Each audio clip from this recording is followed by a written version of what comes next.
Welcome into the best in paranormal podcasting. This is Darkness Radio on a Thursday. I'm Tim Dennis. Got a good show for you this evening, afternoon, whenever you're listening. And, there's such a thing as psychic kids or Psi-Kids. And of course, I'm sure you've seen the show from years ago with our good friend Chip Coffey. And I'm sure you might have had an experience with a child of your own out there that has maybe demonstrated some psychic ability out there. We're going to talk a little bit about that today with our guest. Our guest today is a former university adjunct and highly recognized educator. Elly Molina holds a master's degree in linguistics from New York University, NYU, and has been educating for 4 decades. She has appeared on network TV discussing intuitive development in children. She's the founder of Psi-Kids, where children and adults learn to develop trust and utilize their psychic and intuitive abilities. While residing in Washington State, Elly co-founded a private school for children where children learn to use more of their minds in a very different manner. We'll talk about that as well today. She's the creator of MindPower Consulting and Psi-Kids. Elly teaches and guides you to work with your own powerful intuitive abilities while introducing you to mind power techniques. It's welcome to the Darkness on the Edge of Town Paranormal Radio Show, Elly Molina. Hi, Elly. Hi, thank you, Tim. Thanks for having me today, this evening. Such a pleasure to be here. It's a pleasure to have you. And we're going to get into a lot of different topics today. We're going to talk a little bit about your background. We're going to talk about Psi-Kids, and we're going to talk about developing your children as well. Let's start out with you. I want to get a little bit about your background as well and how you got into this particular field. First, I want to talk about your love of education, because I've had many teachers that have shaped me along the way. And I had one teacher, and I'm going to be selfish. I'm going to talk about myself for a second. I had one teacher who recognized my ability to, although you couldn't tell by that last reading there, my ability to read. And when I was young, Mrs. Wetterstrom, who took me under her wing when I was very, very young, and just kind of recognized something in me, not necessarily in my abilities, but in me. She saw something that I needed and reached out to me as a person, which is something very special that there are a lot of teachers have. And I think people don't reward teachers enough for. And first of all, I just want to say thank you for taking an interest in kids in general, because there are a lot of kids out there, I think, that are struggling with both home life and the things that are going on around them. And sometimes school is their safe place. Yeah, absolutely. Yeah. So that is awesome. And I am really happy to hear that you had one of those teachers that you can still remember her name and what grade you were in and even what she said to you, because those are the things that make education and teaching these are the most rewarding moments, is when we have these connections to our students and the students have them to us also, and that we know. And so it's not about ego. This is just knowing that we have made a connection and a profound difference in someone's life, just the way that we all look to do, regularly during our own lives, even as adults, to make somebody else's life a bit better. And I had a teacher also. I remember I had a teacher in 5th grade, and her name was Miss Smiley. No joke. Okay. Yeah. And Miss Smiley thought that I was the best writer in her class. Okay. And I decided that was going to be the course of my life. So I thought, I'm going to be a writer because Miss Smiley said, "You're a great writer." So it was like one of those moments. But my life took a different turn, even though I do write. So there were things about me Miss Smiley did not know. Well, I had a newspaper advisor in high school, Mr. Jackson, who he saw the ability for media, obviously, and I took spoken rather than photography. I was a photo editor of my high school newspaper. And it wasn't that I was a horrible photographer, don't get me wrong. But I like the visual medium. But in that he was very caring. We were all his kids. But there's just something to him that he knew more about us as human beings than necessarily teaching the medium. I mean, he had a way of being able to reach in. And there are some teachers that have that intuitive ability, and this is where I bring it back to the paranormal side of things. He had that intuitive ability to be able to see what it was your gift is and how you use that gift to enhance the physical task at hand. So as I was shooting photos for the school paper, he would say, you know, when you're shooting something or when you're going to capture something, I know you know about perspective. I know you know about focus and depth and all that, but here's how you can try and capture something a little differently.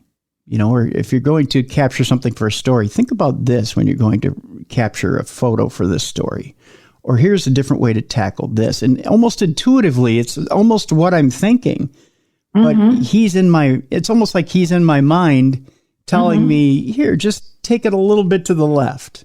And this is, or a little bit to the right. And this is how you can capture it better or make it better.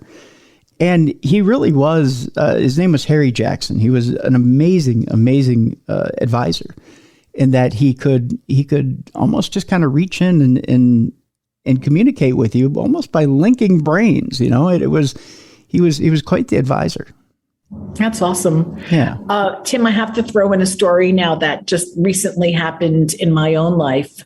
So I do a program called Quantum Leaping for Kids, and I do the same program for adults. This is not about psychic work. This is about tapping into the mind power and using our minds in a different manner. Sure. So I have this program, and I had a teenager in there, and we were working together. And after the first initial, we were in the introductory call where we got to know each other. He got off the call and he said to his mom, I don't know if I can work with her. And his mom said, why?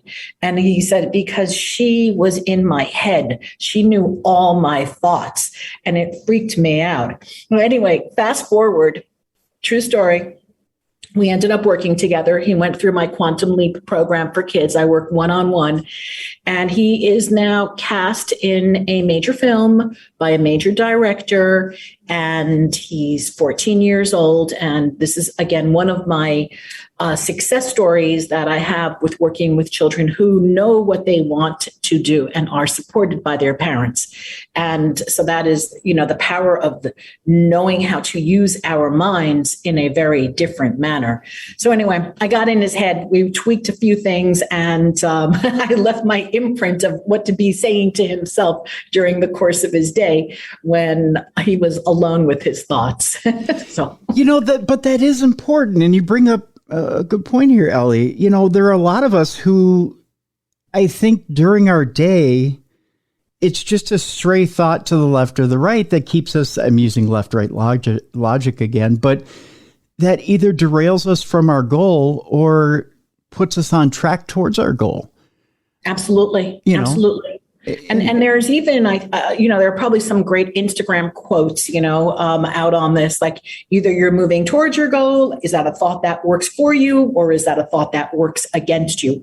And that is really a very easy way of, if you tap into your own thinking during the course of the day, where you stop and say, well, what am I thinking? Especially when you feel like that moment of like feeling low, you have a moment of feeling low, that there has been a disempowering thought. So you just got to stop and look, hey, what was that last thought that I had? Oh, I felt like yada, yeah. Okay, well, is that working for me, or is that working against me? Obviously, it's working against me. Let me change it. So, getting into your head and getting into your thoughts is not something that everyone does. However, when we do start doing this as a practice, what was I thinking last? What was I thinking? What was I thinking? The more that we become aware of what it is that we're thinking, the faster we can direct ourselves and move out of the matrix, and the 3D and the simulation, and get to a space where we can start creating the life that we want to have or that we envision for ourselves. So tell me, where's the disconnect here, Elly? Let's get into this before we get into getting to know you, because I'm fascinated by this. There's so much frustration, I think, in our daily lives, and especially with the tens of thousands of people who are listening right now to this program, that they say, you know what, Elly, here's the deal. I've struggled my entire life to get to where I want to go. My life isn't supposed to be this. I'm sitting here doing this. Maybe there's somebody right now who's driving to a job that they hate. They absolutely hate. And they're doing it because, you know what? I have a family. I have a family. I need to put food on the table. I have responsibilities, Elly. I've got things that you just can't understand. You hear this all the time, don't you? You're smiling wide right now. And you just... I'm sorry, it's not funny. It's not funny. No. It is unfortunately the programming. It is unfortunately the programming of most people. And when I say programming, it is what we are taught to believe is real. And, you know, if we take a look, we take a step back, this is what I tell my clients that I work with one-on-one, is that there is what I call the blueprint of what it is that we believe that we were put on this planet to do. You know, if we're all honest with ourselves. And I think that most people, if they have taken time to dream, all right, this gets back, this is a multi-layered thing.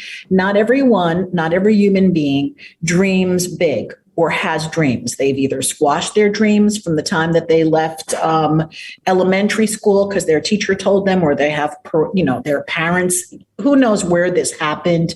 It usually happens early on that dreams get squashed. But if people are honest with themselves and can look back and evaluate and say, you know what, I had this dream. I'm just going to make this up. I had this dream that I was going to be an astronaut. Okay. And here I am. This is not my dream. I'm just using this as an example. Okay. For the guy who's going 9 to 5 to the warehouse. Okay. Let's use that. So I had a dream that I was going to be an astronaut.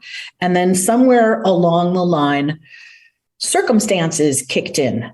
And so the circumstances no longer matched what I call the blueprint. The blueprint is the desire, okay, where what you really wanted to do in your heart, that heart connection. And then circumstances kicked in. And when we don't have a bridge between the desire and the circumstances, we do not know what it takes to cross that bridge. That is where depression, frustration, resignation, cynicism, medication, alcohol, drugs, that's when that kicks in. And so if we can tap back into, okay, I wanted to be an astronaut and now I work for this warehouse. All right, so this is a circumstance.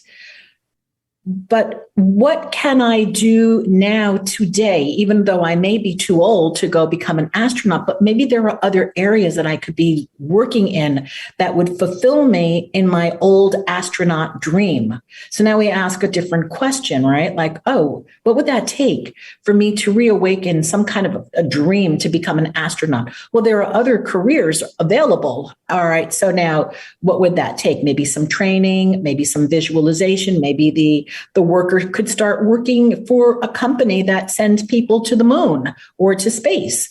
So then again, the circumstances change, and then you're following this way it's going. And all of a sudden, if a person begins to dream big and not give up to their circumstances, all sorts of other doors start to open for them, and life takes on a different path. And I also always suggest that, what if this is the way it's supposed to be until I get my dream? Like, what if all these things are falling in? This is how it was meant to be until I start taking action towards my dreams. And this is all part of the process. It's all part of the bigger picture. So let me ask you this. Do you believe in destiny? And eventually destiny takes over? And maybe there are certain roads to that destiny, but eventually you will get to where you're going to? Or do you believe that you truly do forge your own path, and if you don't hit it, that it is on you? I think I haven't come back during this lifetime to say, yes, this is how it is or not, that I consciously know, but I do believe that it's a co-creation, that we are somewhere destined to be doing certain things. This is what I believe. I just, Tim, I do astrology also. And it's interesting when I see people's astrological charts and then I see what they're doing or what their dreams are. It is as if their dreams, even if they're not doing them now, are in those charts. And I can look at a chart and say, wow, do you ever have the urge to be doing boom, boom, boom? And then it's like, yeah, I really do have that urge. Well, it's in your chart. So the question becomes, this is what I believe, that it's in there, there's destiny, but we can also take different paths so that it's not necessarily going to be the outcome that was in the original blueprint if we do not take the actions that will lead us or that are cohesive or that are coherent to that destiny. So like for example, the warehouse worker who wanted to be an astronaut. Okay. If he continues, and warehouse workers, please, we value you. So don't go to, we value your work and you're important to us. But if you're frustrated and cynical and resigned, then the question becomes, what can I do to get back into alignment with the things that I really want to be doing? And then those questions can start to lead to creating that destiny that you were meant to be doing. The cynical person would say, not everybody can go to the moon. And they would say, everybody needs to fill a station on Earth in order to make the Earth go round. That's right. And I agree with that also. And would also say that we can't be filling people's heads with the idea that we're all going to be Cleopatra or we're all going to be the president of the United States. Is it dangerous to put that thinking into people's heads that or is it healthy to put that thinking into people's heads that we can strive to be whatever we want to be? I think that this is, again, out of doing all of these readings, and I have done over hundreds of thousands of readings. I used to be a California psychic also back in the day. So yeah, I remember the commercials. Yeah. I used to be one of them. So one of the things that, and then I also have, doing my own readings. I've done over hundreds of thousands of readings. And it is the rare person that has ever come to me and said, I want to be president. I want to be now people are coming, they want to be social influencers. Okay. Really? And yeah. Huh. Mm-hmm. Okay. Yeah. Oh, let's not judge them. They want to be social influencers. And, again, I look at, and I'm like, okay, you want to be a social influencer? What is that really about? So I ask different questions because maybe somebody thinks they really want to be a social influencer, but maybe all they really want to be is recognized and significant. And so then what if there were a different way to not have your whole life on Instagram or on TikTok? And you could be a contribution to other people around you, to society, to even the job that you're doing, whatever it is in your life, where you could be significant and important so that you feel significant and important without having to be on TikTok or Instagram as, whatever, a social influencer. So that then starts to stir up the pot in a different direction, which is, oh, you know what? You're right. I really want to get into acting. Okay, well, then why don't you get into acting? Wouldn't a different part be, wouldn't you be happier? Just a question. Perhaps you'd be happier being even a, what are those things called? What are those people called? What are they called? Help, the word, where you're in the background character in a movie. Yeah. You're a stand-in or a right. One of those. Yeah. Yeah. Yeah. Perhaps you'd be happier doing that than an extra. Yeah. Rather than working so hard as a social media influencer, looking to post and paying to have people like it. I mean, there's a whole world, this, right? You pay to get likes, you pay for all of that stuff. Okay. It's not necessarily, organic. Right. No, there's actually, there's a show called Black Market on Vice that had actually, Michael Williams had actually broken down how exactly you can become a social influencer. That it is a formula. There's a formula to it. You pay for the likes, you pay for bots, you pay for everything. You can do it relatively easily without, but it costs money. Right. And and so here's my question. This is kind of like a tangent, but now you're a social influencer, and isn't your life still just as empty because you do know how you've gotten there and people are liking? Are you getting the significance that you really want? Are you getting that fulfillment? So these are questions that are a little bit deeper. Not everybody wants to ask these questions, but then circling back to, not everybody's going to be an astronaut. We know that it takes something. It takes a lot of work. Okay. Yeah. It's a lot of work to become an astronaut, and not everybody's going to get up there. Only the few are chosen.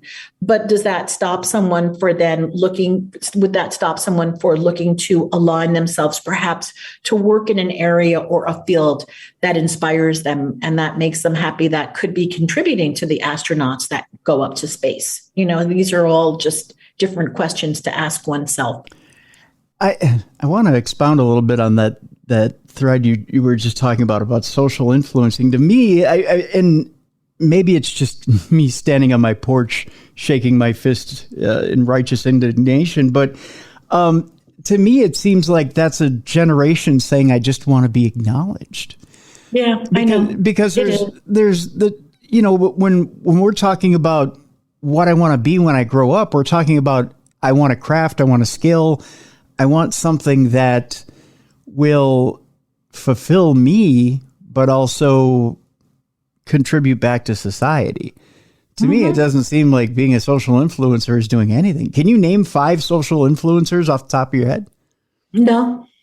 I think I can name maybe a couple. Do we count Paris Hilton? I don't know. I guess she would be. Yeah. She would. Yeah. Maybe Jake Paul. Maybe, I don't know. I could probably name 5 if I tried real hard. I guess Kim Kardashian started off as one before she started becoming a businesswoman and a lawyer. Right. Are these, and who's watching these people, I don't know. I get it. I understand it. And I often think that when I look at people, I hear kids, comment, like kids have told me, I want to be a YouTuber. Okay, I want to grow up and I want to have a YouTube channel and I want to make money on my YouTube channel. This is what this is what some kids are aspiring to right now. Now, I happen to know, we know that you can make money as a YouTuber delivering content, and, who's to judge? I mean, I've got, this is a personal conversation. I have a personal thing. I've got 3 sons, 3 adult sons. And one of my older sons they're all old, but one of my sons was talking to me about some YouTube guy who's making hundreds of thousands of dollars a year plus posting pictures of cats or cat videos or even chickens. And, everybody's watching and signing up to subscribe to these. And, my son's like, what's the point? Like, what's the point of this? And I said, I don't know what the point is, honestly, but this guy's banking. Okay. So whatever, that's the point. Well, exactly. If you find a niche program that everybody will tune into, sure, you'll make a lot of money, but for how long? Yeah. And one of the things that, getting back to circling around to working with the children back in the day when I used to teach middle school, this is when I started off bringing the psychic work into the room. We spent a lot of time with connecting to our dreams. Like, what is it that you really want to be doing? What do you think you want to be doing? And then what would it take to start to go down a path like that, especially where I was teaching New York City inner school. And not that I want to go political over here, but it's an institution, and institutions are created to keep people in in line and in conformity. Mm-hmm. And so by providing an education, Mm-hmm. a couple of people will slip through the cracks, but for the most part, people just go into the cog and they continue to become part of the machine. And that is one of my, qualms with public education, large institutions. Now, of course, there are some teachers that are really wonderful and great, and most teachers get reprimanded if they step out of the machine and the rules of the institution, or, reprimanded because you can't get fired that easily because of the tenure that you have in the unions. Right. So anyway, the point that I was making is that when I would teach teach the kids in middle school, we would really start to look at, well, you know what, if we could take the lid off the box of what you're supposed to do and what money you don't have and all of these other things, what would it take to start to create the kinds of life that you really would like for yourself? And, Tim, the sad thing is that most kids didn't have any dreams. And that was the part that really saddened me the most, because I remember growing up when I was a kid, if the teacher asked us in class, hey, what do you want to be when you grow up? Okay. Mm-hmm. Well, people wanted to be writers, and they wanted to be, they did. They wanted to be writers and actresses and actors, and they wanted to be teachers and doctors and, lawyers and God knows what else, And now that when I ask the kids, and this goes back, what do you want to do when you get, not what do you want to do when you grow up, but what could inspire you? What kind of dreams could you have? And they were just dreamless. All right. It was like they were cynical and they were resigned and they were 13. Yeah. Okay. Yeah. Yeah. Unfortunately, and you taught in one of the hardest systems to teach in. I mean, and again, without getting political, I mean, New York is I have stepsisters that are from New York. They grew up in the Bronx, and it was incredibly hard when they came out here to Minnesota. It was incredibly hard for them to imagine, first of all, getting older. I don't think the concept of them getting older was beyond them. Mm-hmm. To imagine themselves getting to middle age was a concept they didn't grasp. And then you talk to them about, okay, well, what do you want to be when you grow up? I have a stepsister who loves art. She loves to paint. She loves to draw. And I can't tell you how many times she's picked it up and put it down. At first, because she felt like it was wasting time. And you would tell her, that's not wasting time, hon. That's you being you. Right. Right. A second time, because motherhood came along. Mm-hmm. And it's, now it's time to focus on my kids. A third time because, well, jobs get in the way. I need to make money. I need to feed my kids. Right. And life gets in the way. But in there is that artist soul. Mm-hmm. And it needs to come out, and you need to keep encouraging. That's the other thing, is that I don't think we encourage each other enough to, there's, that's in there. You need to keep working at it. And that's the other part of that too, I think, and without getting too preachy, is we need to encourage each other. If there's a gift there, you got to keep at it. There has to be work behind the gift in order to keep exercising it. Absolutely. I want to circle back to something that you said. I've taught for 40 years, believe it or not. Somebody once said to me, well, when did you start? Well, I started when I was in my 20s. I really did, back in 19.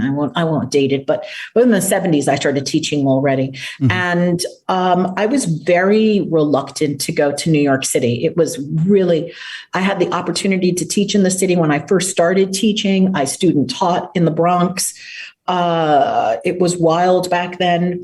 I'd never had metal detectors in a school. This is in the 70s when we had metal detector. We still do, but we had it was, going into school with metal detectors. I did not grow up with going to school with a metal detector. Right. And then in the 70s, we had the police and the school. These are police officers, regular police, and the metal detectors. And that was back in the 70s and yada, yada. And I decided, you know what, I'm going to stay away from New York City, and I'm going to go teach in the suburbs, and I'm going to teach in college, and I'm going to teach in a cushy job where, it's grass is always green and the funds are always there.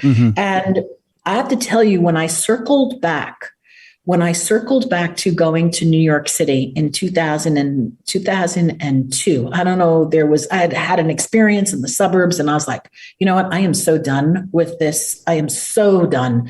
I'm going where I'm going to be able to make a real difference, in my opinion, at that time.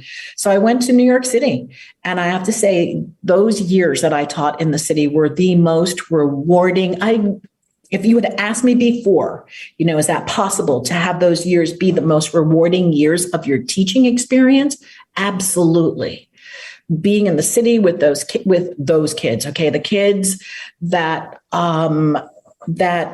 came from, they just came from homes that we can't even imagine coming from. Some kids came from shelters every day to school, right?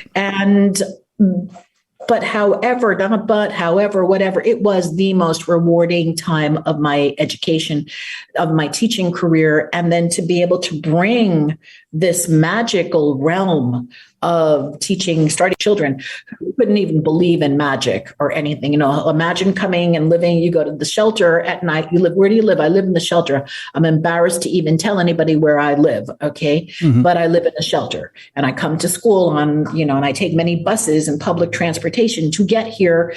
And now you're going to have us believe in magic. And I'm like, yeah, we're going to believe in magic. We're going to start to change up these conversations.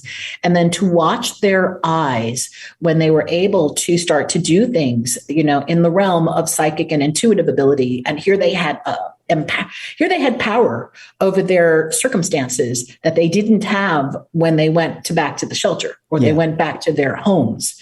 Now in that classroom, if I said, okay, just as an example, okay, I taught them how to meditate. I taught them how to go into an alpha state. I said, okay, you know what? Here's a box. In this box is an object. Close your eyes. I'm going to guide you through this. I want you to draw what you see. And then imagine them drawing these things and then picking up the item and saying, oh my God, I got it. How did I do that? How's that possible? It's like, well, we're going to start using more of our minds in a different way. And so that is where the curriculum started, really got born in that space, and watching their eyes light up and watching them want to come to school. Okay, just so that they can come to class, because maybe we'll be able to get some magic into class today during our English lesson, those were the most rewarding days of my entire career. That's really cool. Well, I tell you what, now is a good time to take our break, Elly. When we come back, let's talk a little bit about psychic abilities, your psychic abilities, and how you start to access the psychic abilities of kids, and how we deal with psychic abilities with kids, because it's a little tricky when it comes to kids as to where the imagination starts and where actual abilities start, and where the two overlap, and how we believe that a child may have those abilities and where the imagination is maybe taking over. We'll talk about that with our guest, Elly Molina. We have a link in the description of the show as to where you can check out Elly's website. There's a book out there as well, Elly, isn't there? There is. It's called Children Who Know How to Know. Easiest is to get it on Amazon. All right. We'll have a link for that as well, for that book. And as well, check out Elly's website. There's a link there for something free on your website as well, isn't there? Yes, there is. So there is a course called Emotional Alchemy, and these are the 7 stages of creating in our life, not just business, but learning how to access emotional intelligence. So these are 7 steps. It's called Emotional Alchemy. All right, great. When we come back, we'll talk about Psi-Kids. We'll talk about where the line starts and ends for imagination and actual psychic ability with children. When we come back, more with Elly Molina right here on the Best in Paranormal Podcasting. This is Darkness Radio.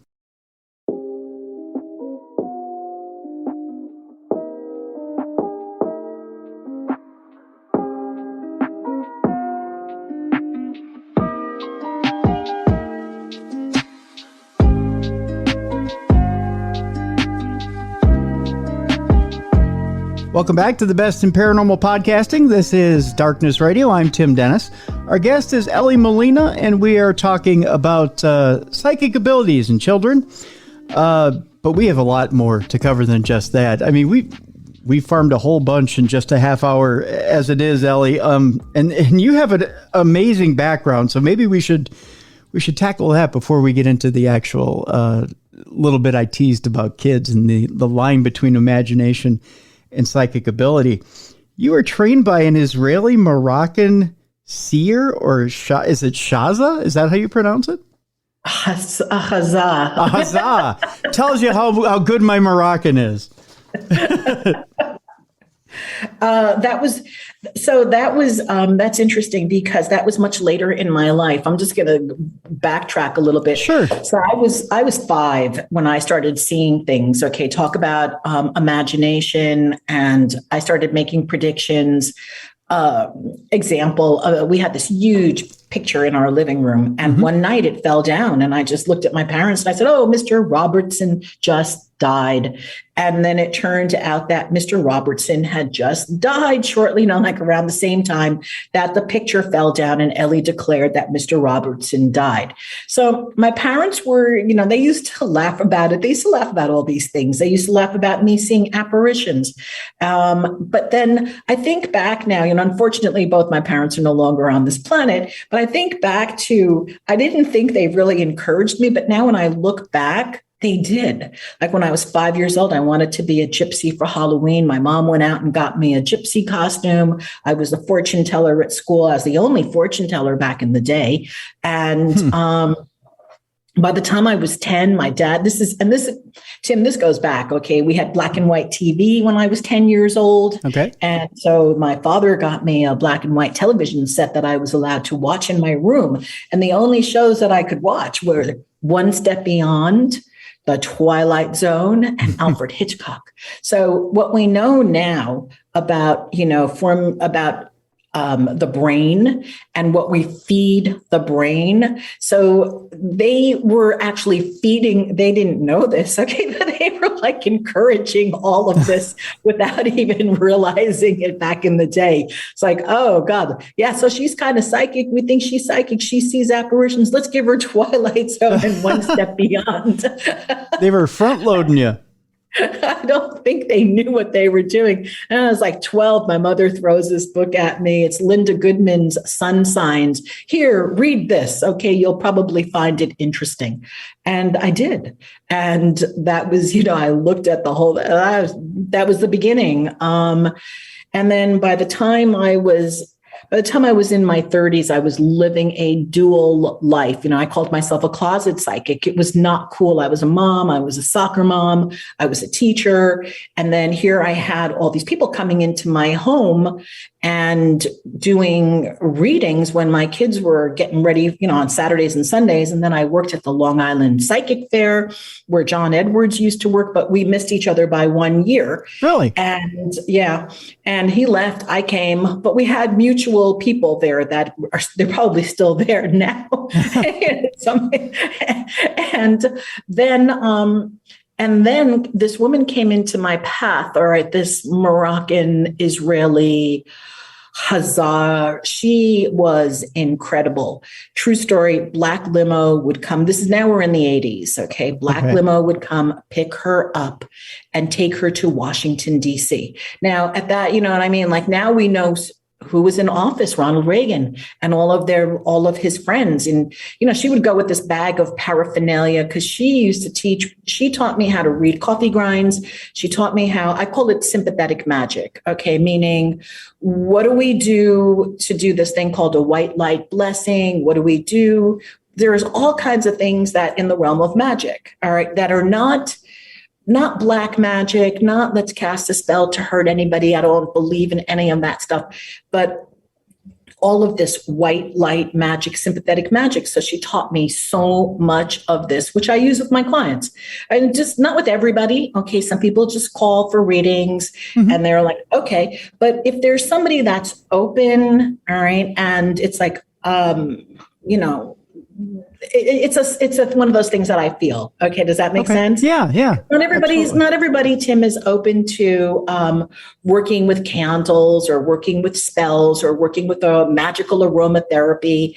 So, those people who are interested, well, this is, another area of expertise. I mean, now that I think about it, I owned the first aromatherapy shop in Eastern Long Island of New York back in the day. That was the first aromatherapy shop. Nobody knew what aromatherapy was. And, people thought it was like just oil from the car oil. Okay. Really? From your car, huh? Okay. Yeah. One of these oils from your car. So I spent a lot of time educating people about aromatherapy, but nobody knew what it was. But it was just fascinating. So anyway, using all of these skills and crystals and aromatherapy and other recipes that she taught me, we get to use more of our minds in a different way and create magic. Wow. I got to think that the first time she lays coffee grounds in front of you, you got to think that this is a little unusual. I didn't. I don't know. I didn't. I do not know. Now I think about it. No, not at all. No. It was like, okay, maybe I was going to say, maybe I have a past life in Turkey. What do I know? But it's like, we had Turkish coffee. We drink the Turkish coffee. You flip the coffee. I don't know if you've ever had your coffee red. So okay, so let's say you take a small cup. Oh, the listeners can't see this, but pretend I have a small demi-tasse, a small cup, and your coffee grinds at the very bottom. Mm-hmm. And then you drink your coffee, and then you put the saucer on top. You flip it. You allow the coffee to drain off the sides, and then I start to read the symbols. What I see, it's just a tool, some people read tarot cards, some people, it's just a tool to get into the psychic realm. Yeah. Fascinating. It is fascinating. That's, it probably works better than Dunkin'. I mean, Dunkin', they don't give you any grounds at all these days. Yeah. If they did give you grounds, it'd be grounds for firing, I think. That's for sure. I find that fascinating. So the stuff that she had in the bag as she was going to Washington, D.C., do you think was top secret stuff? No, I think she was going with some of the stuff that she uses to use for white light blessings and to help them open up their luck. I see. Huh. So you've actually done readings for celebrities and things like that too, huh? Yeah. Still do. However, one of the things that and this is why I believe they keep coming back is because nobody knows who I read for. Does that make sense? Yes, absolutely. And I'm not asking you to name. Oh no, I wouldn't anyway. I'm just saying that it's like, oh yeah. I read for people who are influential, who are quote unquote famous, who write scripts that we watch, who walk down the red carpet and who perform at the Grammys. Yes. And whose music we listen to in major films. And yes. But the thing is that, it's all very, I'm so low key, Tim. I'm so low key. Like nobody even, you know what I mean? Like, oh, who's that? And I think that's part of the beauty of it. I couldn't imagine being, like out there. Does that make sense? Like, I'm still, and before the end of this program, I'm still going to ask you some California psychic questions because I heard enough of the ads that I may ask you one or two questions about that. I would love to talk about that really quickly if you want to talk about it now. Let's talk California psychics real quick. Let's do that. California psychics. Okay, go ahead. What were you going to say? So here's how it works behind the scenes. Okay. I don't think I have a non-disclosure anywhere like that. Okay. We are given, first of all, there's an application process. So even on the ads where it says we screen our psychics, they actually do. Oh. So there are tests that are, that people call, these people that are going to hire you call and you do readings, and then they either you pass or you don't pass. Okay, that's really what it comes down to. And back in the day when I worked for California Psychics, we had pseudonyms. Obviously, we're not using our real name. Okay. And I had a few pseudonyms over the course of my years. I had different names while I worked for California Psychics. And then the images are a little bit photoshopped so that, you couldn't take the image and Google search into, you copy that image, stick it into Google search. Yeah. So they couldn't really find a person. Otherwise, they could find you privately, and right. You don't want to be doing that. Yeah. So there's the use of, there's a lot of privacy and protection for the psychics. And then there are the calls that just come in, and the calls come in. There's a queue, and we don't see who it is. We don't see any of the, I don't know. This is back in the day. I left in 2014. Okay. So I can't say what it is any longer. Yeah. But there's a queue that is, and we see who the caller, we see that there's a caller. Okay. And that's all we have, a caller. And that's it. You just get on the phone and start, hello, this is blah, blah, blah, extension, yada, yada. And we go to work and answer questions. So is there such a thing as a return caller that could ask for you or request you? Oh, absolutely. That is what the whole, so much is based on that. Yes.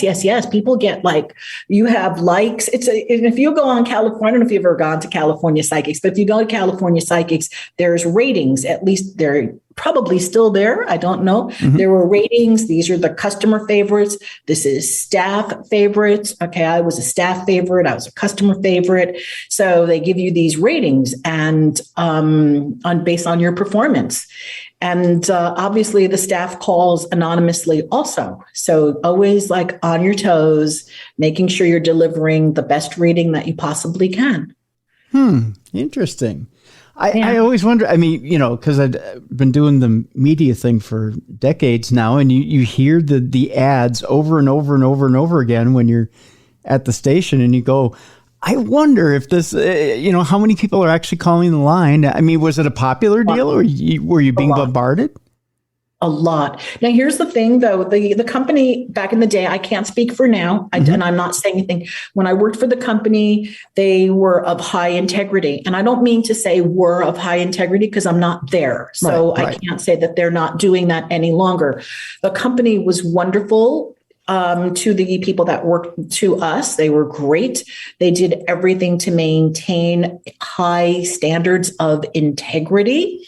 So it was really a win-win for the psychic working and the clients. The customers were usually, I'm going to say the customers were satisfied for, you know what I mean? I can't speak for all of the customers, but I mean, Tim, I had so many repeat customers that, called every few months or something like that, or especially when they were going through some real super challenges, then they would call more often. Wow. I mean, that's good to hear. I mean, I've always been curious about what went on with California Psychics. So I have a funny story. Sure. So what happened was when I was recently on Coast to Coast, and we started talking about that I was on California Psychics.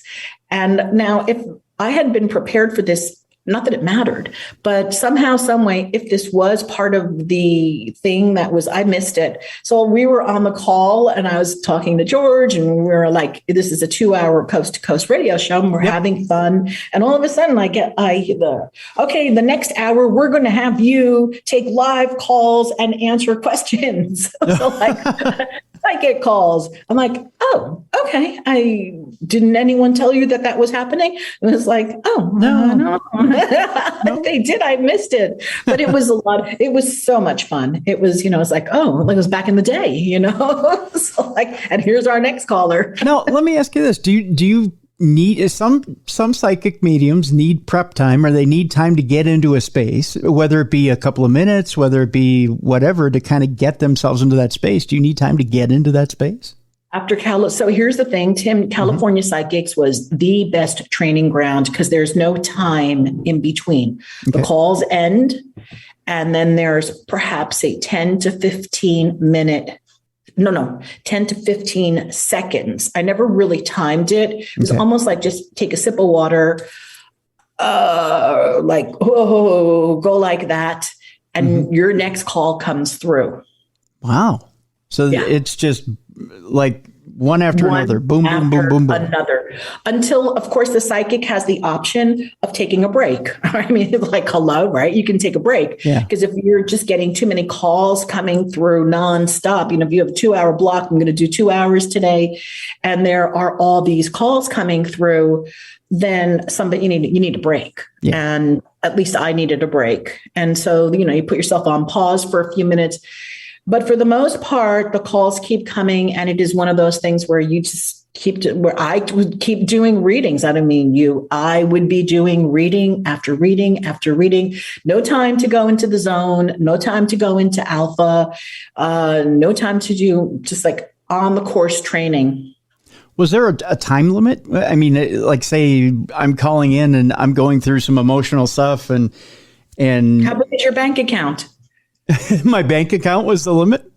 Yeah. That was it? Huh. Basically, it all goes onto your credit card. So if somebody wants to be on a call for 2 hours and they want to pay for that, well, that's, Then that's the limit, huh? Mm-hmm. Huh. Yeah. Interesting. And here's the thing I have to say, unfortunately, at night, when I was working nights, there were times that I used to work at night. And in those really, really late hours between 2 to 5, 6 o'clock, that shift, a lot of people would call and they would be on the phone for hours. Okay. Just like that was, wow. It was rough. It was rough. Yeah. Not rough for me, Tim, but it was rough for me to hear them because of their pain, the pain that they were, they really needed much more than a psychic. Yeah. Yeah. It was more of a therapist situation. Yeah. Mm-hmm. Yeah. Oh, well. Wow. Wow. I mean, that's very interesting. Very interesting stuff. Let's switch gears here. Let's talk a little bit about Psi-Kids, as you call them, Psi-Kids, or kids with psychic abilities. I had teased before the break, there's a line between imagination and psychic ability. Every kid has an imagination. Some kids have pretty good imaginations. Other kids have overactive imaginations. And sometimes that overactive imagination really does dip into the psychic. And I think some parents would like it just to be an overactive imagination. They'd like to kind of put that skeleton back into the closet and not have to deal with it. We all have busy lives. Tell me, if you will, Elly, where that line is drawn, or how do we figure out with our children where that line exists? How do we tell that child may have gifts? Well, I'm going to backtrack a little bit. See, I believe this is a personal belief that we are all, let's say, a normal, anybody born, we're all born with 10 fingers. Again, let's say that you're born with 10 fingers and the ability to smell and taste and touch. All right. So you're born with all your senses. And I believe that the first sense that exists, this is what I believe, I can't prove it.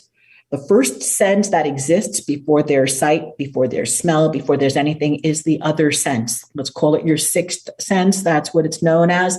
The ability to feel, to detect, to know that there's somebody standing next to you as an infant, even though you can't see them. So I believe that sense is there first. And then come all the other senses of, and again, remember, there's no cognizance yet at this age. So it's just kind of an intuitive, or not even intuitive, an instinctual thing. And then we learn how to touch, and we understand that touching and sensation. There's a cognition with all of this. And so now the other senses begin to take over.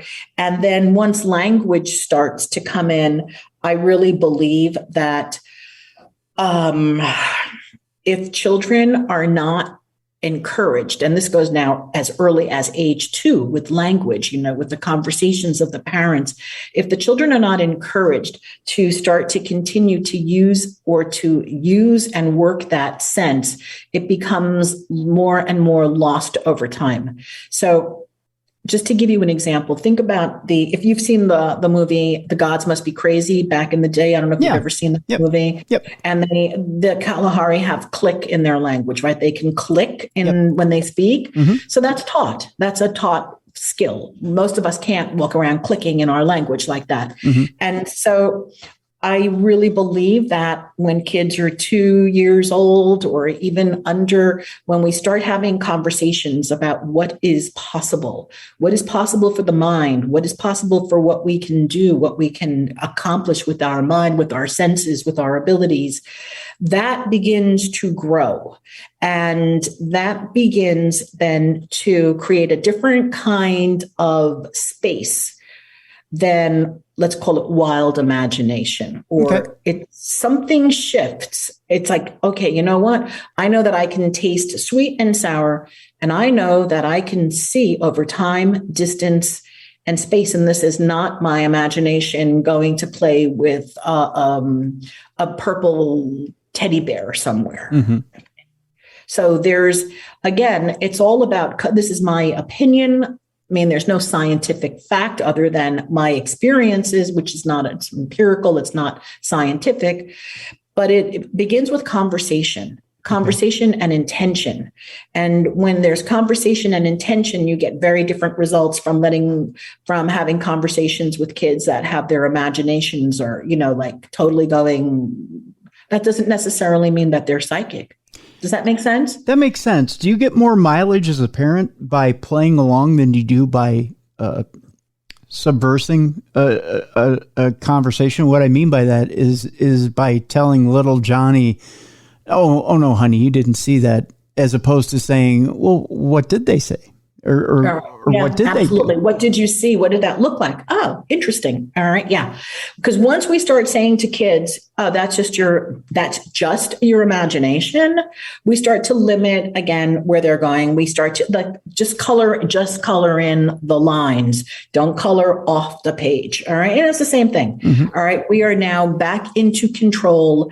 And whether we realize it or not, we are beginning to put them into the matrix. So we are programming them so that this reality, what you see is what you get, and you will conform because that's what we know and that's what we learned and that's what you will do too.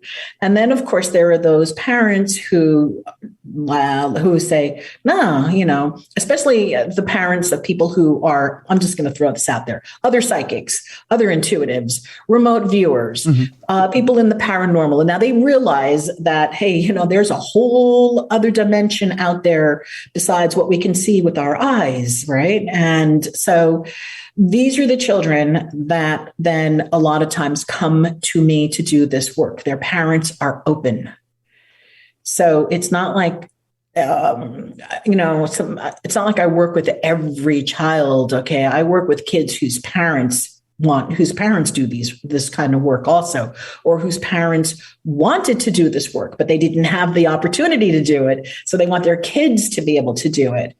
And maybe some of the parents that I work with want to remote view. And so, or they want to tap into their own psychic abilities. And so while they're doing it, they want their kids to learn it too, because the kids are in that prime time, that window of opportunity where the brain is just developing. This is a great time to start.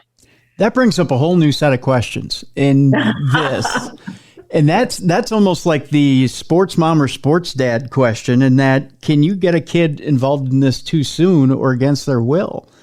And I'll frame it like this. You've got the parents who are involved in the paranormal, and maybe it's more than just a passion for them. It's a super passion. And you go, oh, by the way, while I think little Johnny might have a glimmer of psychic ability, and maybe they're overreaching. And they say, here, sit little Johnny down and see if he can has any intuitive abilities. And by the way, I want to be trained too. Do you see cases like that where maybe the parent is pushing?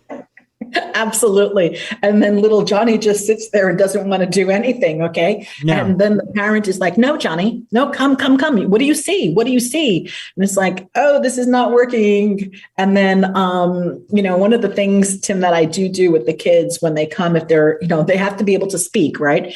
And then there's a conversation that happens with the kid, and the parents leave, I have permission from the parent. I sit down with the child. This is back in the day before everything was on Zoom. Do you want to do this? Are you curious? Don't answer me because you think I want to hear something. Okay. You just tell me, do you really want to do this? Not really. Okay, fine. Then don't. All right. No. Don't. All right. And now what I have an online course. Okay. So that makes my life, not my life easier, but it's much easier because this way the kids can go do it and they can do it with their parents or without their parents. And if the kids don't want to do it, then the parents can do it. Does that make sense? Like, yeah. Okay, yeah. So I'm buying this for my kid, this program, this online intuitive development psychic program. And maybe my kid doesn't want to do it, but I'll finish it. I'll practice this. I will enhance my psychic abilities. Maybe my children will be interested later. But again, I've worked with kids that are really, really hungry for this work and they're so good at it. And then I've worked with kids whose parents were like you said, here, Johnny, go do this. Really, you want to do this. And Johnny's like, nah, not really, you know? Mm-hmm. What are the dangers of projecting something like that onto a child? What harm can come of a child if you try to project that sort of stuff on them? Oh, I don't know about the psychic thing. I think it's basically the same with everything, right? Try to project them to be pianists, right? We've seen this, force them to do something. And there's usually some sort of self-sabotage along the way, if you ask me. Have you ever noticed, if you're like even the kids on the soccer field, okay, or the kids who are doing baseball, the parents want them to be doing baseball. And then all of a sudden, the kid has this accident. And the accident takes him out of the game. Yeah, well, that's the thing. I mean, if you push a kid on the sports field, injuries are going to happen. But when you push a kid psychically, what can happen? Nothing, because the kid won't do it. That's like, they just won't do it. They won't perform. Because remember, this is a whole big mental thing. So if I'm asking you to look in a box, okay, and all that happens is, no, I don't want to do it. I don't want to do it. Okay. Or they'll just do something and let's say, oh yeah, I just draw this, but they're focusing on like, I can't wait to get out of this. I just can't wait to get out of here. So, but that whole attitude, thank God I'm very grateful that has not been my experience, except for maybe one or two times where the parent has really tried to push the kid and the kid was just like reluctant, not wanting to do anything. And I didn't encourage that to work. I didn't encourage the child to do anything other than, just talk to me. Like, what's going on? All right. Oh, you don't really want to do this? All right. I get it. Mm-hmm. Is there an indicator there? And I hate to go to this extent there, but is there an indicator there if there's too much parental pushing of a type of abuse there? Or is it just the parent wanting what the parent wants? I've never felt that there's any sort of abuse at all. Thank God. I have never experienced that. I've always just the few times that it has gone like that the kid wasn't that interested. It was really the parent that was more interested in doing this and then wanted it for their child because they felt that this could help their child, whatever, perhaps socially, or they had gifts, again, it was the parent wanting this for their child. Like, I really want you to do this. This would be great for you, learn to play piano, learn to be psychic, Let's talk a little bit about accessing and understanding our connection to the universal consciousness. Explain to me a little bit about how we do that, because I think as adults, we've talked a little bit about how that starts to break down a little bit as we become adults. As kids, it's, I think, a little bit easier. We're a little bit more open. But can we still do that even at my advanced age, at the age of, into the 50s and so? 60s, 70s, 60s, 70s. Yeah. All you need to do is meditate and be willing and open. If you can even get to the meditative state, Elly. Yeah, but I believe that everybody can, Tim. Yeah. So again, there are so many, this is again, opinion, so many different misconceptions about what meditating is. All right. Meditating does not have to be, meditating can be sitting at a traffic light and zoning out. Okay. Not looking at your phone, but sitting at that traffic light. And for those few seconds, before everybody honks at you, right, to move, you've zoned out. That's meditation. That is a meditative state. Your mind has slipped into a deeper alpha space. And so a lot of people have this misconception that I have to sit down and put my fingers together and go om, om, om, and just think this, or focus on my breathing, and I can't have thoughts going through. And so, that's a struggle. That's a real struggle. So I personally believe in creative visualization as a form of meditation. And what that looks like, again, is, we close our eyes, we do a countdown, we do breathing, however it is that you've been trained to get into a deeper alpha state. And then you allow your mind to put a projection on your screen over here, and you see what it is that you would like to have. And then you step into the result. And it could take 15 minutes. And that's a meditation. That's a form of meditation.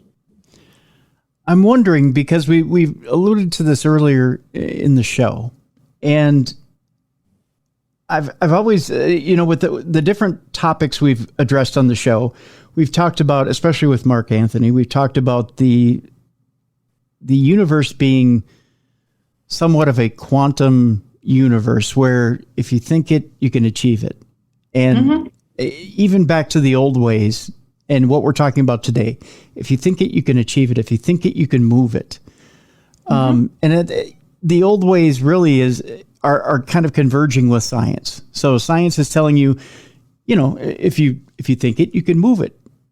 Yeah. In a quantum universe, if you think it, you can move it. If you think it, you can achieve it. And that's basically what you're telling us here. If you think it, you can move it. You can literally move it. Yes, you can literally move it. I mean, this all goes back to the ancients. This is like, there's nothing new. This is all sounding so cliche, but there's really nothing new under the sun, right? I mean, you can go back to all of the ancient texts. You can go back as far as civilization goes. And, you're going to find the same old, as above, okay? Meaning your head, so below. As within, so without. We are mirrors of what goes on out there. Whatever we believe, we mirror. That is our reality. And we mirror that back. And that, that's ancient. I mean, we can go back to any civilization as far back as we can think of in archaeology. We're going to find it. We're going to find that there. One of the things that I'm sitting here looking at is you do stuff with telekinesis. Tell me what you do with telekinesis.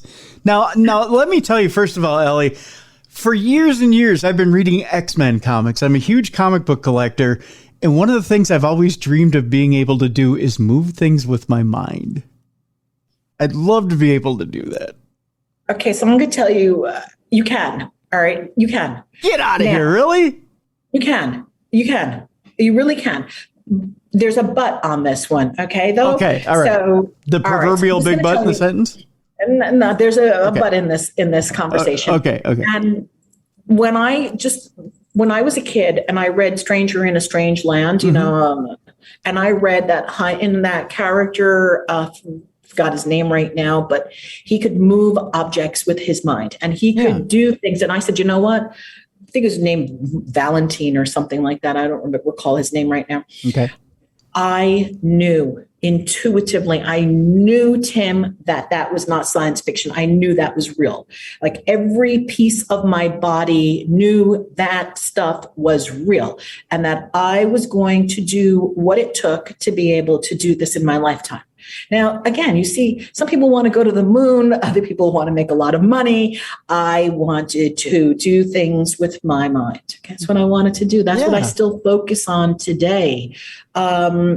So my fear with telekinesis, there was a fear there. And that was, okay, so you know what? I can do psychic work. Okay. I can see across time, distance, and space. I can walk a bed of hot coals. I can do all of these things. Right. Why? Because it's important to me and I wanted to do it. And I was really afraid that if I attempted to do telekinesis, I was going to fail. So it was already this programming in me, fear of failure. So one day, this was pre-COVID, I was watching a YouTube video that my friend had created, and I don't mind sharing his name. He is his name is Sean McNamara. Maybe you know Sean maybe you know Sean. Anyway, so Sean had created a YouTube video.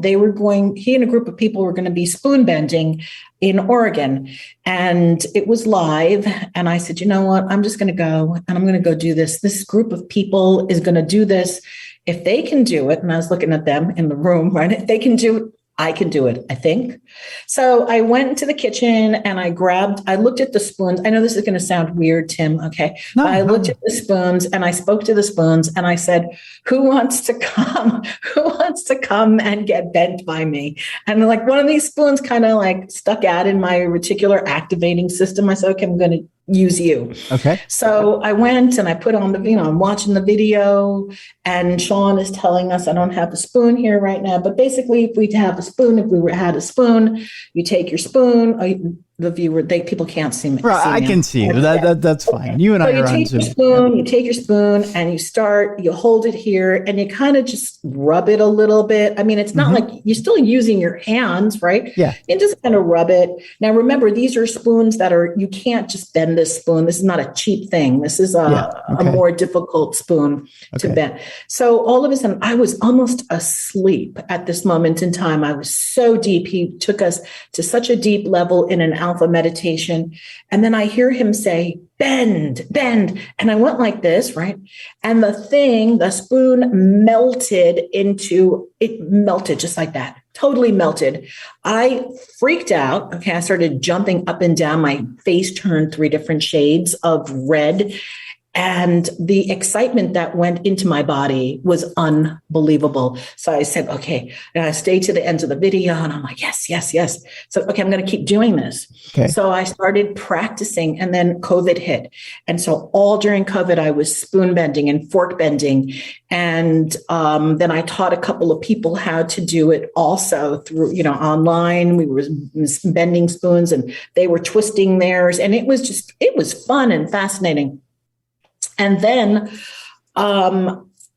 this is a kind of a story where either you believe it or you don't believe it. Mm-hmm.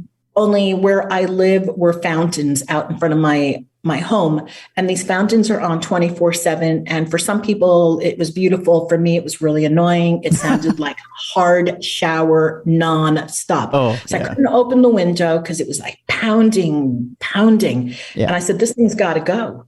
So it's like, well, why don't I get rid of it? Well, how am I going to get rid of it? I'm going to shut it off. So I stood before the fountain and I did one of those Reiki moves, Dragon Ball Z. I don't know if you're familiar with Dragon Ball Z, I'm like, okay, I'm going to get fireballs in my hands and I'm going to take fireballs. I'm going to shoot the fireball out onto the fountain and this thing is going to stop. Well, I did it for 10 minutes and then I said, I forgot that there's a delayed response in the universe. Okay. So it didn't stop and I went out and I came home a few hours later and I looked, it was like so quiet. I look out the window, the thing is off. Okay. All the other fountains in the neighborhood, like where I live in the complex, they're all on and happy and everything. And I knew that I had done this. And so maintenance came, they fixed it. It went off. I did it again. I did it 3 times. One time maintenance was actually in front of my window. And I heard the guy say, I don't know what's wrong with this fountain. All the others work fine. This one has a problem. And I'm thinking, yes, I'm the problem. Anyway, fast forward, this past year, they removed all the fountains. The management came in and took out all the fountains. There are no more fountains here. Really? So, did it start out with telekinesis? Yeah. And so I like to play these I feel so I'm kind of embarrassed. Okay. No, don't be. No, I like to play these games. I have a roulette wheel in my house, Okay. one of those, and I play with that thing. I manipulate that little ball to get to the number that I want it to be, and I spend time doing this. And then I keep track, like how many times does it take me to get there? And once we are in sync, once I'm in frequency with this, I can spin that thing and say 17 whatever, and then walk away, come back, and it'll land on there. Okay. So is that part of telekinesis? I think so. I just want to be able to sit on the couch and, like Luke Skywalker, be able to summon my remote to fly off the table and just land in my hand like a lightsaber and just wham, and then be able to change the channel. Now, here's the thing. I do believe that's possible. I believe it is possible. I think it will take, though, a lot of training at a very early age with that belief that it's possible to do that. I really do believe it. I would have had to have. I wanted to do it since I was 6. I don't know what. I don't know if I. But you didn't. You stopped. I stopped. I've done a lot of this. You could see on Zoom. I've done a lot of this over the years, and it still has never come to me. I don't know if I'm. I think I. Well, maybe you want to change, because the day that it does come to you, you're going to be freaked out. I am. So yeah, and so you know what? Maybe you can start to visualize that in your head first, and then have it and start to watch it move as it comes. It may not be able to come to you like that, but it may actually move on your table from where it was. I would crap my pants if I saw the thing move. Careful what you wish for. But I'm serious, okay, there, because when I work with clients, we use this work. We don't necessarily bend objects, we bend the universe. And we do that, again, that's part of the MindPower consulting, where we want something. And you know that when you take that energy, some people call it meta power. I just call it like this internal power. And we use that directed. It can bend the universe in that quantum field. It can bring to us what we want.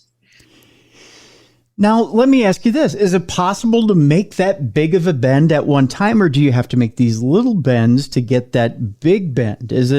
Do we have that kind of power in the brain, or do you have to develop that muscle? I think that with the strong belief that it's doable at any time, any moment, if you can believe it. I see this all gets back to belief, okay? Like if you have an inkling of doubt somewhere in your body that this is not going to happen, all right? It's not going to happen. Like I just recently had, I don't know if I have a podcast also. I recently had a guy on my podcast. He's a multiple lottery winner. Multiple. Okay. He didn't just win the lottery once. Okay. And now he teaches how to do this. And again, his method of teaching multiple lottery, and he has now students who are also winning the lotteries or scratch, or, they're not winning the big jackpot necessarily, but they're winning enough to sustain themselves, couple of $100,000 a year. Not bad. Okay. And he teaches this. Now, how does he do this? He teaches it quantum science and mind power. I got to get that guy's number. I will give it to you at the end of the show. Wow. Because I'll tell you this much. I've won $100 5 times in my life at Powerball, but I've never. And I believe it's part of the belief. Okay. It's this belief that, these conversations, it's statistics. It's too high. People say all these things. They toss this information out. So he was sharing how did he even start in this? He wanted to buy a car and he didn't have the money. And so he started to visualize himself purchasing this car. And then he realized, hey, maybe I wouldn't play the lottery or something and I can get the money for the car. And that's exactly what he did. And now he teaches this. Wow. Yeah. That's impressive. I mean, it is impressive. You hear all the time the power of intention, or the secret and all these other things. But, people go out and they try and they say, well, I tried so hard to do this and it just didn't happen. Is there a time limit to it just didn't happen? I mean, I'm going to interrupt you. I think there's a couple of things about that.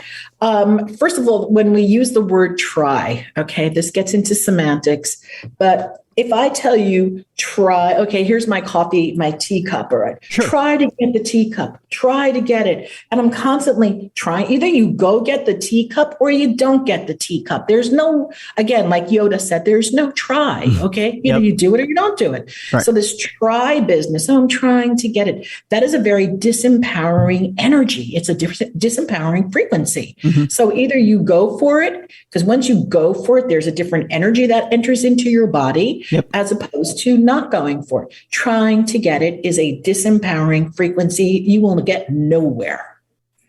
So if you try to win the lottery, don't even bother playing, okay? Because it's and I don't mean this personally to you. I mean, right. It's a very disempowering energy. It's a disempowering frequency, as opposed to the person who says, I'm going to go out there and I'm going to play the lottery and I'm going to win something. Okay, you're going to win something. I'm going to win the jackpot. All right. The stronger your belief and conviction, I believe, the stronger the conviction and the belief that it will happen, you have to give up the time, because most people get frustrated and upset if it doesn't happen. They can't maintain focus long enough to see their dreams come to fruition. It's a good attitude to have. No, and you're absolutely right. I mean, a lot of people use the word try a lot and they don't use the word do. I'm going to do it. Mm-hmm. The try is used as a word of commitment when really it should be, it's used as a crutch. It's not, but it's very easily used or substituted as a word of commitment. Mm-hmm. Right. And the moment that we give our word to ourselves, if we start acting in integrity to our own world, energy shifts. And in that moment where the energy shifts, maybe that remote will come to you because you're shifting your energy. Look at you, young Jedi, using your powers against me. So I just have to sit in front of that remote and go, jump in my hand. Well, I would start with something smaller. Okay. I would start with spoon bending. All right. That will give you some confidence there that this is possible and that you can do it. So you want to build up the neuronet as to, to be able to do this. You got to start somewhere so that you can have evidence that you can do these things. Okay, you're coming in cold turkey. Let me play Stevie Skeptic with you, right, real quick about spoon bending, because you've seen the videos from the 70s about spoon bending and with Uri Geller. Uri Geller, yeah, and. We had him on the show, James Randi. And, Randi was the ultimate cynic, and he said, well, it's very easy. You just take and you rub the spoon enough to get it heated to a point, and then you can just bend it. Mm-hmm. What do you say to that? What do you say to the magicians and the skeptics out there that say, it's real easy to bend a spoon. You just get it heated and you can bend it real easy. You can bend it if you heat it. Absolutely. That's one way to do it. But you see, it takes a lot to get it to that space to bend, to get heated like that. And when you're doing it the way that, that can be done in under 5 minutes. It can be done in like 2 minutes. How long do you have to, you can't heat the spoon that long. I mean, so I don't know. I mean, I'm sure there are great tricks. I'm sure that there are wonderful tricks in the book. I'm positive there are great tricks, but I also think there are a few people on this planet that are really very gifted. I think Uri Geller is one of them. And I think Uri is amazing. And I don't think there was anything at all about Uri, even today, that is bogus at all. As a matter of fact, I would love to meet Uri. This is like one of the people that I would love to connect with, because I think he's just amazing. And what he's up to in the world is amazing also. I'm trying to get him on the show.